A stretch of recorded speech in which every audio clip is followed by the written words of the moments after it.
Morning students, this is Professor P. Mohan Reddy. Now, today we start the new subject called as fluid mechanics, which will be in the different semesters of different universities. Now, for JNT it is in third year first semester. Now, we define what is meant by fluid. Fluid is a substance which is capable of flowing. For example, if you take water or paint, when you pour on the ground, it will be easily flowing. Unlike the solid, the fluid has less intermolecular attraction. Because of less intermolecular attraction, the liquids will flow easily than solids. The subject that is dealing the mechanics of solids is called as solid mechanics.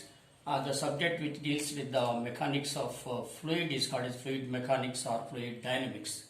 Now, the fluid is also a substance which deforms continuously under the action of a force.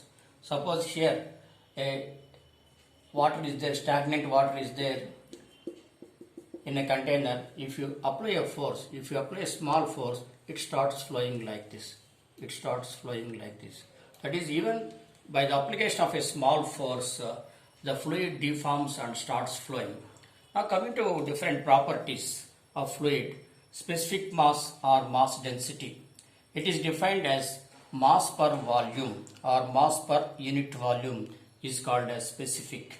If you divide the mass with total volume, we get mass per unit volume. That mass per unit volume is called as specific mass or mass density, m by v. Now coming to specific weight or weight density, gamma or small w, it is the ratio of weight and volume. If you divide the weight with the total volume, we get weight per unit volume or 1 meter cube. That is called as specific weight or weight density. Now, we have the formula W is equal to mg. That is, if mass is multiplied by acceleration due to gravity, we get weight. What is the basic difference of mass and W? Suppose if you place an apple on your head, if you place an apple on your head, it is mass. If this apple falls from a height onto your head, you get some pain here because this mass is falling under gravity, that is by acceleration due to gravity, then definitely you experience certain pain on your head. This is the effect of weight, and this is the mass. That means mass when falling under gravity, that converts into weight. Mass when falling under gravity, and if it falls onto your head, then this mass is getting converted into weight. Therefore, under gravitational force, therefore we write W is equal to mg. Now, the specific weight gamma is equal to mass by volume, that is gamma is equal to mg. We write here weight W is equal to mg. Instead of W, we write here mg. Then mg by volume. This m by v is called as rho. This m by v is called as mass density rho. Therefore, specific weight gamma is equal to rho g, or specific weight is equal to g times the mass density, or g times the specific mass. This is the difference between mass and weight, and specific mass and specific weight. Now we go to specific gravity. Specific gravity S is the specific weight of or specific mass of any fluid divided by specific weight of standard fluid. The standard fluid is generally taken as water.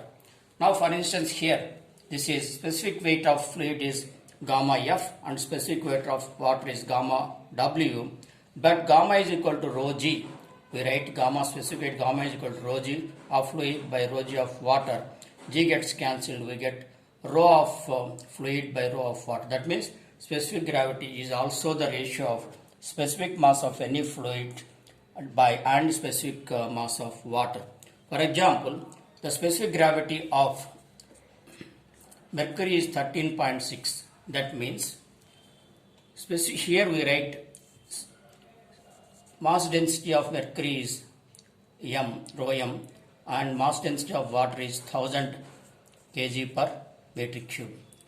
Now mass density of mercury is equal to 13.6 into 1000. 1000. That means 13.6 times greater than that of water.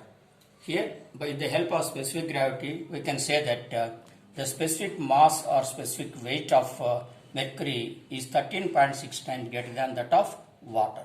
Now, this is about the three properties: specific mass, specific weight, and specific gravity. Now we go to the another topic called as compressibility. Change in compressibility indicates variation or change in volume under the action of pressure. That is, if say in the cylinder there is certain gas or water, if you apply a force here with the help of a weight, piston weight, you apply a force, it gets compression here. How much extent the fluid will be compressed is indicated by compressibility. If it is compressing, means there is some change in volume. There is some change in volume delta V here with respect to its original volume V. With respect to its original volume V, because of this change in pressure or action of pressure. So compressibility fact is given by the formula B is equal to minus delta V by V divided by P. That is change in volume or volumetric strain by pressure. That is, this is change in volume or change in volume by original volume is called volumetric strain with respect to action of pressure. Now we take 1 by the reciprocal of compressibility, we get, this is reversal of it, that is Vp by minus dV. This is Vp by minus dV, and you get V here, then it becomes P by minus del V by V.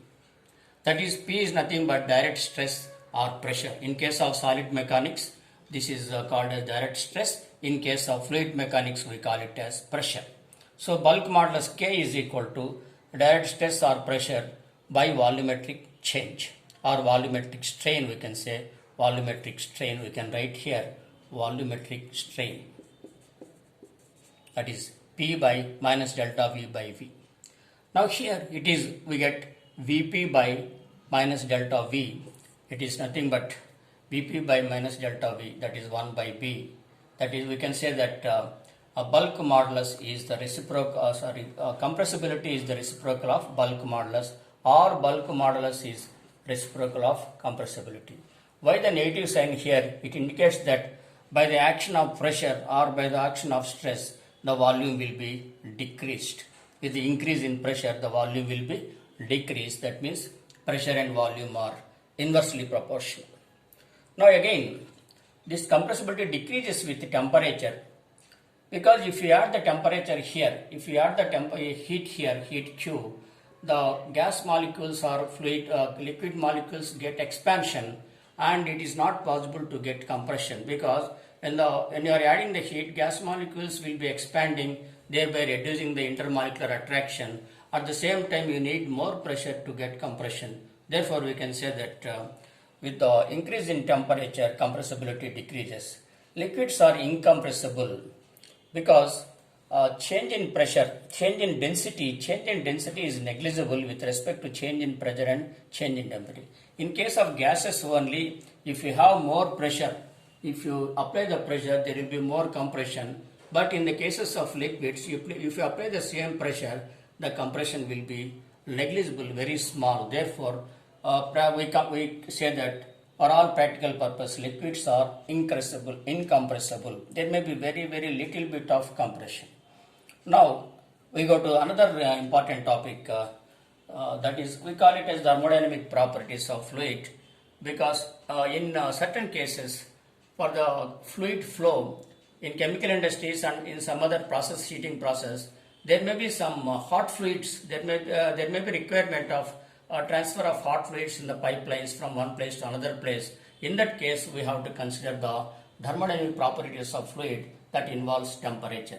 The general gas equation is PV is equal to mRT, or we can write P is equal to M by V. P is equal to M by V into RT, but M by V is equal to rho, so P is equal to rho RT. P is equal to rho RT, or P by rho is equal to RT. And we have some thermodynamic equations. P1 by rho 1 power n is equal to P2 by rho 2 power n.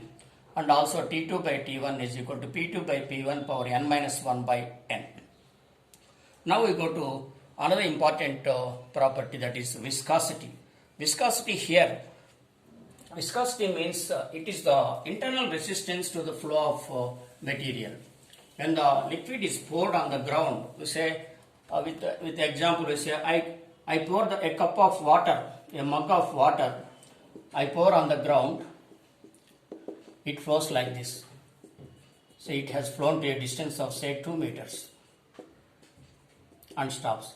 With the same mug, I pour oil, some dense oil like this, I pour on the ground, it flows only to 1 meter. It flows only to 1 meter.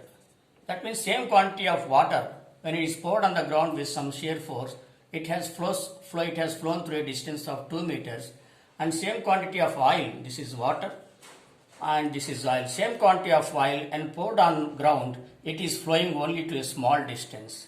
With the same application of say a shear stress tau here, a shear stress tau, or a shear force Fs like that.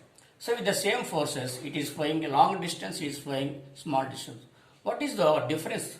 What makes this slow flowing of oil? Because this oil has more internal resistance. This oil is offering more internal resistance to the flow of the fluid itself by the application of this external stress or force. Whereas this water is offering less resistance. This water is offering less resistance for its own flow when the external force or stress is applying. So we can say that viscosity is the internal resistance of the fluid to its own motion when certain external force is applied. We can also say that viscosity, if viscosity is more, velocity will be less. Velocity is less. Viscosity is more means probably the oil or liquid will be dense, and because of its density, it flows slowly. Viscosity is less means the fluid or liquid may be thin, and because it is thin, its velocity will be increased. Simply, in practical application, we can say that if viscosity is more, velocity is less. If viscosity is less, velocity is more. What is the practical application of this term viscosity? Because in the industry, we have to pump, with the help of pump, we have to pump a number of fluids like water, or not only water, oil, thick oil or tin oil. For example, in the oil extraction industry, petrol, diesel and tar, etc. Number of fluids will be there. We have to pump it to different places. Then the term viscosity comes into action in the design of this capacity of the pump. For same quantity of water and for same quantity of thick oil, the same pump cannot be worked to lift it to certain height. For water, less capacity pump is required to lift it to a particular height of head. But for thick oil, higher capacity pump, if it requires 20 horsepower for water, for the same lifting of oil to a height h, we may require some 30 horsepower of pump for the lifting of oil. In such cases, we should have the knowledge of viscosity for the design of these lifting pumps or lifting equipment of these various fluids. So that is the practical concept of viscosity. Now coming to the that is theoretical concept of viscosity. Suppose now there is a fluid is placed between the two plates. Here this is the force, shear force P acting over the area, and between these two plates certain liquid is there. When I apply a force P over this area, then that shear force per area is called as shear stress. This is three-dimensional view. Whereas in the elevation or front view, if this force P is acting over area A, then the shear stress is acting, and because of that the liquid gets deformed here. Liquid gets deformed here and it starts moving. Now here this U, this is called as velocity gradient. What is the velocity gradient? Velocity gradient means it indicates the magnitude of velocities with respect to the depths of the liquid. For example, here water is there.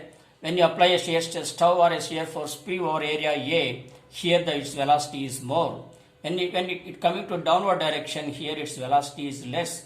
Coming to further downward direction, velocity is further less because the effect of shear force is more over top layers and the effect of shear stress is less over the bottom layers. Because of that, the top layers have got more velocity, and because of depth, the bottom layers are having less velocity.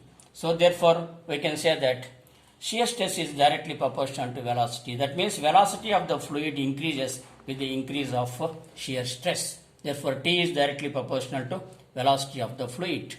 And again, T is proportional to 1 by V. That means the effect of shear stress decreases with the depth of the fluid.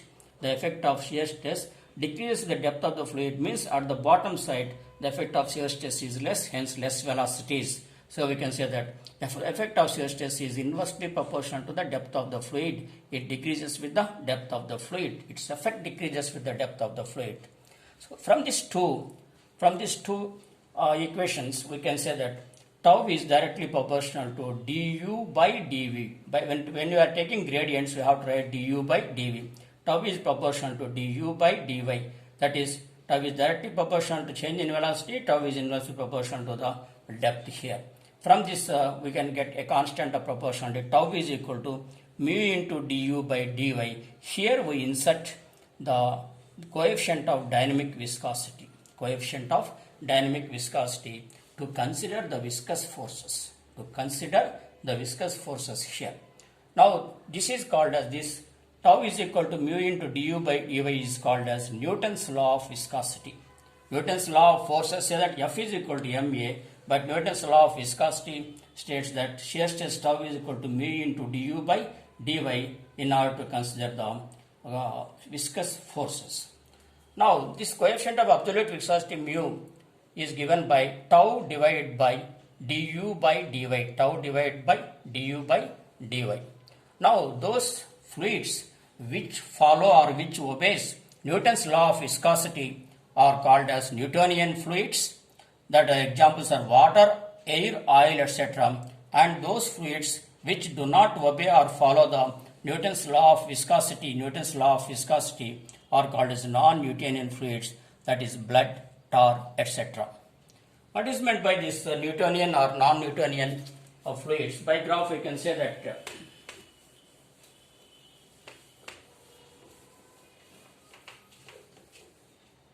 the Newtonian fluids, it will be direct, these are called as Newtonian fluids, and for non-Newtonian fluids curve will not be linear. For Newtonian fluids curve will be linear.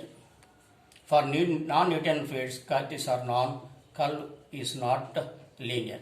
A practical example is when you pour water or oil, the flowing is uniform, but when blood is falling on the ground, after some time blood stops flowing further. It freezes because it is a non-Newtonian fluid.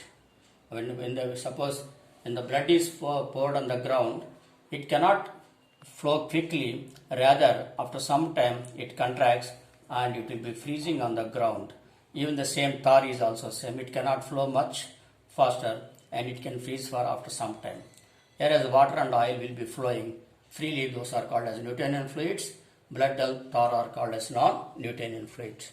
Coming to the units of dynamic viscosity. Now from this formula we got mu is equal to tau divided by du by dy. Here I will write again. U is equal to tau divided by du by dy. Unit of shear stress is Newton per meter square, and dou u, unit of velocity is meter per second. Unit of velocity is meter per second, and unit of depth of a liquid column is m. This is m. Du is meter per second. Now m gets cancelled. We get second goes upward. We get Newton second per meter square. Newton second per meter square. But Newton per meter square is Pascal, and this is Pascal second. Kinematic viscosity nu is equal to mu by rho. Kinematic viscosity nu is another term. Nu is equal to mu by rho. Coming to the units, mu is having Newton second per meter square and rho is kg per meter cube. Meter square gets cancelled. We get, for Newton we write kg meter per second square, because 1 Newton is equal to 1 kg meter per second square. This is 1 Newton. This is 1 Newton is equal to kg meter per second square. And again, here we get meter square gets cancelled. This is meter, kg meter. So we get second by Newton. After writing like this, Newton, second by kg per meter. So second per kg per meter. Kg gets cancelled here, and meter goes upward. We get meter square, and this second gets cancelled here. Get meter square per second. So this unit of mu is also is given by Poise, and unit of kinematic viscosity is given in Stokes. So this is about different types of viscosities and relation between viscosities. Now we go to another property called as surface tension and capillarity. We discuss now surface tension, sigma, and capillarity. Surface tension. So when you take a liquid surface like this, some number of molecules are here. If you take an example of water, number of molecules are here, and for these molecules the intermolecular attraction will be like this. From other molecules, this is the intermolecular attraction. Similarly, for other molecules also, this is the intermolecular attraction like this. But whereas for top molecules, there is sideward. At the sides there is intermolecular attraction. At the down also there is intermolecular attraction. But here there is no molecular attraction in the upward side for the surface molecules. Similarly, for all the molecules on the surface, we have only sideward attracting forces and downward attracting forces, but not upward attracting forces. Because of this, all the molecules at this surface, they will have less porosity, and a resistance to the tensile force is developed over the surface. If I draw three-dimensional view, if you take entire surface of water like this, and because of these downward forces, the surface will get a resistance to tensile forces. That resistance to tensile force over the surface is called as surface tension. We can get surface tension can be defined as resistance to tensile force. Resistance to tensile. Its unit is given as, it is denoted by sigma. Unit is given as resistance force as Newton per